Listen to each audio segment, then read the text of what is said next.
Fantastic. I so love this. So Yay! thank you. So much fun. Oh my God, it's a pleasure. And what I love most is that the four of you are really together in this film. By now, you must be just finishing each other's sentences. You know what? I think we really do know each other well enough to do that. I think we're still polite enough not to.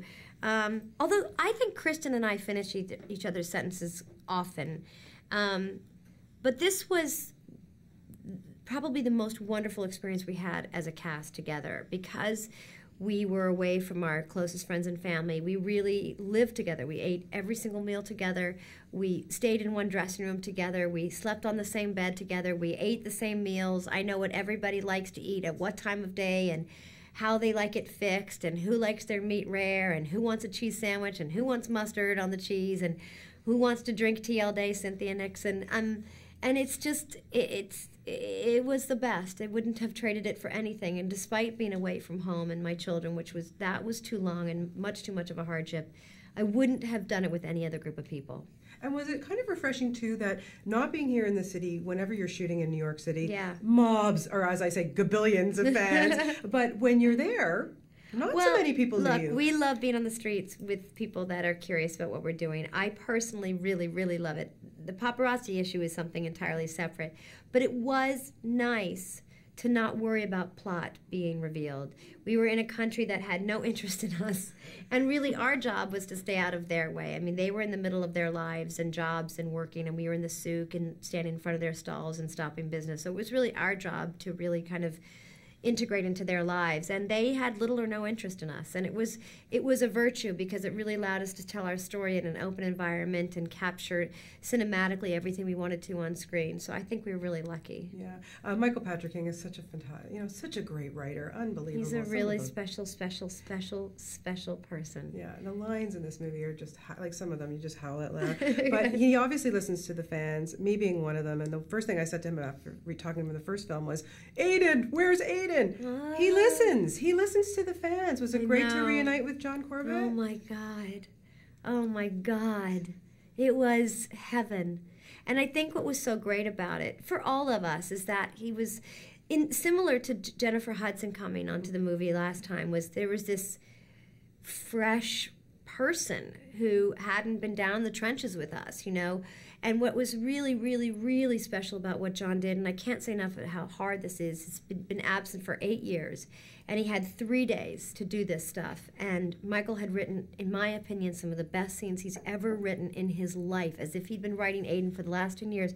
And John Corbett had to come on and freaking knock the ball out of the park, and he did. The first scene when they see each other and those lines, and that sound of his voice and the look on the face and the way he holds Carrie and touches her and talks to her, he's magic. He's magic. And then to get to come home to Chris, it's like having your cake and eating it too. It's ridiculous. Yeah, my heart really bleeds for you. I know. It's horrible. Now, there are so many fun things in this film, but a couple things I want to touch on are, now, is there an art to camel riding? Because honestly, I don't see you as a camel rider. As it turns out, no, I was the one that enjoyed it. I was the one that sat on the camel while they were chained to the cameras with my New York Times in my back pocket, looking at the scenery, I have more pictures on my freaking BlackBerry of those girls on camels. I was the one. So I know I might be a city dweller, but apparently you can put a city dweller happily on a camel. And yes, there is an art to it. Did we figure it out? No. Was Kim screaming? Yes. Was I laughing with tears streaming down my face? Absolutely. And karaoke. Now, are you a karaoke girl? No.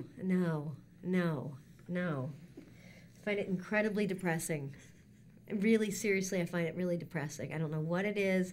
Maybe it's because I've made my own attempts at singing professionally, but the idea of doing it voluntarily in front of a crowd of apparently they're mostly drunk people, it's just really, I would honestly rather be changing diapers, which I secretly love, so that's not a very good comparison.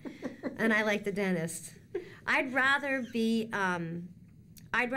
late for anything, which is a horrible feeling, than sing karaoke. Yeah.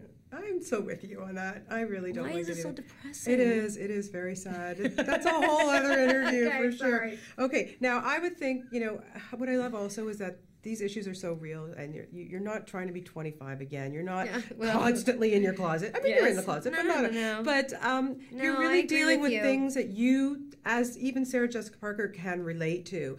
Whether it's sitting on a couch and watching TV with your husband, so what? We all do that. You know what I mean? And how you growing old together. Yeah. So real issues. Yeah. Wow.